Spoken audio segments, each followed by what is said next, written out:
CM को सरपंच चमेली चिठी जो चमेली ओझा जो भली भाव में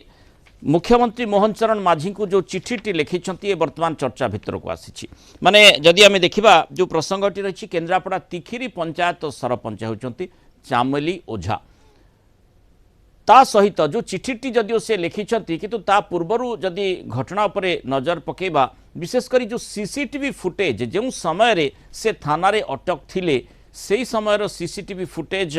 को जदि आम देखुचे से जो कथा गुड़िक रही चमेली को थाना को उठे आने जाइथिबा दुई महिला पुलिस को चमेली माड़ मारी अभियोग होइछि तांको आंगुठी कामुड़ी देइथिबा अभियोग करछंती दुई महिला पुलिस कर्मचारी